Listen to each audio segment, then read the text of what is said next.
Assalamualaikum warahmatullahi wabarakatuh. Selamat pagi Bu Ana Wisyastuti, selaku dosen mata kuliah Bahasa Indonesia dan teman-teman R1A.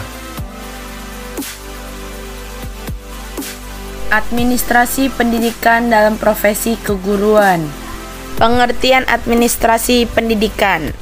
Administrasi pendidikan merupakan sebuah upaya atau proses sebagai mencapai tujuan pendidikan dengan cara harus memperhatikan berbagai sebuah komponen pendidikan hingga menjadi sebuah sistem pendidikan yang dapat ditingkatkan dengan cara menggunakan berbagai perangkat pendukung sebagai kegiatan belajar mengajar. Pengertian administrasi menurut para ahli. Ngalim Purwanto. Administrasi pendidikan ialah segenap pengarahan dan pengintegrasian segala sesuatu baik personal, spiritual, dan material yang bersangkutan paut dengan pencapaian tujuan pendidikan.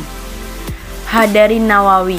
Batasan administrasi pendidikan sebagai rangkaian kegiatan atau keseluruhan proses pengendalian usaha kerjasama sejumlah orang untuk mencapai tujuan pendidikan secara sistematis yang diselenggarakan dalam lingkungan tertentu. Konsep administrasi pendidikan.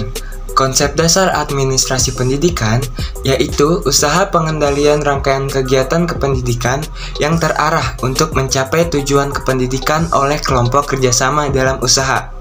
Kependidikan dengan demikian administrasi pendidikan bukanlah kegiatan kependidikan, akan tetapi adalah kegiatan pengendalian rangkaian kegiatan kependidikan agar berlangsung secara efektif dan efisien dalam mencapai tujuan yang telah ditentukan sebelumnya. Administrasi pendidikan. Apa yang dimaksud dengan administrasi pendidikan? Administrasi pendidikan adalah kegiatan ketatausahaan, kegiatan pencatatan, dan kegiatan pendokumentasian serta pengorganisasian dokumen-dokumen sekolah. Administrasi pendidikan meliputi berbagai hal. Yang pertama ada administrasi kurikulum, lalu administrasi pegawai, yang ketiga ada administrasi perlengkapan, lalu administrasi keuangan, dan administrasi kesiswaan. Administrasi kurikulum merupakan administrasi yang berkaitan dengan materi pembelajaran. Lalu administrasi pegawai itu berkaitan dengan data-data pegawai baik guru maupun pegawai lainnya. Yang ketiga administrasi perlengkapan itu adalah administrasi yang mendokumentasikan perlengkapan sekolah seperti komputer ataupun meja dan kursi. Administrasi keuangan, pencatatan uang yang masuk dan uang yang keluar dalam segala bentuk administrasi keuangan akademik maupun non-akademis. Lalu administrasi kesiswaan itu yang mencatat data-data siswa. Tentang ruang lingkup administrasi pendidikan. Ruang lingkup administrasi pendidikan adalah mengupayakan dan mengembangkan kerjasama yang baik antara guru, murid, dan pegawai tata usaha sekolah. Mengupayakan dan membuat pedoman cara-cara menilai hasil-hasil pendidikan dan pengajaran. Upaya untuk peningkatan mutu dan pengalaman guru. Berikut beberapa bidang penting dalam ruang lingkup administrasi pendidikan, yaitu A. Bidang tata usaha sekolah. B. Bidang personalia murid. C. Bidang personalia guru. D. Bidang pengawasan. Dan E. Bidang pelaksanaan dan pembinaan kurikulum. Selanjutnya ada fungsi administrasi pendidikan. Di antaranya, yang pertama ada planning. Arti penting perencanaan dalam administrasi pendidikan yaitu untuk memberikan kejelasan arah bagi setiap kegiatan, sehingga setiap kegiatan dapat diusahakan dan dilaksanakan secara efisien dan efektif.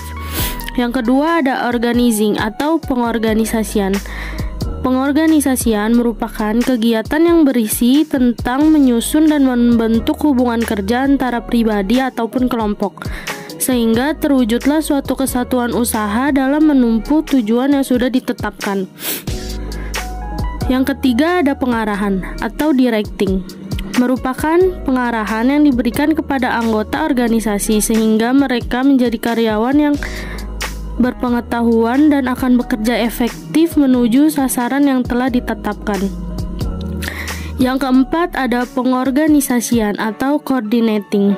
Koordinasi dapat diwujudkan dengan menggunakan cara-cara antara lain konferensi, pertemuan berkala, pembentukan panitia gabungan jika perlu, pembentukan badan koordinasi staf, mewawancarai bawahan, dan memiliki buku pedoman organisasi dan tata kerja. Yang kelima ada penganggaran atau budgeting. Penganggaran atau pembiayaan adalah kegiatan yang mendapatkan biaya serta mengelola anggaran pendapatan dan belanja pendidikan. Kegiatan ini dimulai dari perencanaan biaya, usaha untuk mendapatkan dana yang mendukung rencana itu, penggunaan, serta pengawasan penggunaan anggaran tersebut. Yang keenam ada pergerakan atau motivating. Pergerakan merupakan kemampuan membujuk orang-orang mencapai tujuan-tujuan yang telah ditetapkan dengan penuh semangat. Yang ketujuh ada pengawasan atau controlling. Kegiatan pengawasan dilakukan agar perilaku personalia organisasi mengarah ke tujuan organisasi. Yang kedelapan ada assessment atau evaluating. Evaluasi sebagai fungsi administrasi pendidikan adalah aktivitas untuk meneliti dan membandingkan rencana yang ada dan dengan hasilnya. Guru dalam administrasi pendidikan. Peran guru di sini saya akan menerangkan 7 peran guru dalam administrasi pendidikan. Yang pertama yakni administrasi kurikulum. Kurikulum merupakan hal yang sangat dekat dengan profesi guru, di mana guru yang mengeksekusi di dalam kelas. Nah, fungsi yang harus dia jalankan adalah dimulai dari perencanaan kurikulum, kemudian pengkoordinasian, pengorganisasian, dan kemudian pengawasan hingga penilaian. Proses-proses ini yang dijalankan oleh seorang guru dalam proses belajar mengajar. Nah, tugas guru di sini kemudian adalah mengkaji apakah kurikulum tersebut sesuai atau memerlukan revisi. Nah, dilakukan baik dalam melalui kegiatan perseorangan maupun kelompok. Yang kedua, proses administrasi kesiswaan. Fungsinya dimulai dari sejak proses penerimaan siswa, pembinaan selama siswa di sekolah, hingga saat siswa menamatkan pendidikannya. Nah, tugas guru di dalam menjalankan fungsi-fungsi ini adalah memberikan layanan terhadap siswa. Jadi, guru akan memenuhi kebutuhan siswa sesuai dengan tujuan pendidikan yang telah ditetapkan baginya. Peran guru yang ketiga yakni administrasi sarana dan prasarana atau sering disebut sebagai sarpras. Nah, fungsinya guru harus memastikan memberikan perencanaan kebutuhan apa saja yang dibutuhkan untuk proses pembelajaran tersebut, sarana-sarana yang dibutuhkan. Kemudian yang kedua, guru juga memberikan pengajuan penghapusan sarana dan prasarana pendidikan yang dirasa sudah tidak relevan lagi untuk diterapkan di tahun ajaran tersebut. Kemudian guru juga, karena guru yang mengeksekusi proses pembelajaran di kelas, jadi guru memastikan memberikan pengawasan terhadap sarana dan prasarana pendidikan tersebut. Nah, kemudian yang keempat, guru menjalankan administrasi personal. Ini menjadi tanggung jawab personal guru. Artinya guru dalam ranah edukatif, guru memberikan tanggung jawab terhadap kegiatan belajar mengajar yang telah dilakukan di kelas. Ya, kemudian guru dan konselor ini harus mampu menjalankan fungsinya untuk mengedukasi siswa sesuai dengan tujuan dari pendidikan itu sendiri. Yang kelima, guru juga memiliki peran dalam administrasi keuangan. Artinya, guru harus menjadi contoh, menjadi pelaku untuk mewujudkan sebuah institusi yang tertib administrasi, sehingga segala kegiatan yang dilakukan mempunyai pertanggungjawaban secara tertulis dengan apa keuangan yang telah dikeluarkan.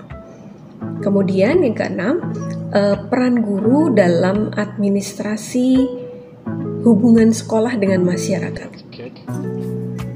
Guru dengan masyarakat harus mempunyai sinergi yang baik sehingga bisa mampu menjalankan kooperasi yang baik, sehingga informasi antar kedua belah pihak bisa berjalan dua arah secara efisien sehingga tujuan pendidikan itu sendiri dapat diwujudkan. Kemudian yang ketujuh yaitu peran guru dalam administrasi pendidikan, terutama administrasi layanan khusus. Nah, layanan ini yang biasanya secara tidak langsung berkenaan dengan proses belajar mengajar di kelas. Nah, jadi bahwa tanggung jawab seorang guru tidak hanya melulu yang ada di dalam 4 dinding di kelas itu, tetapi banyak hal-hal lain yang bisa diberikan dampak oleh seorang guru. Demikian penjelasan saya. Terima kasih.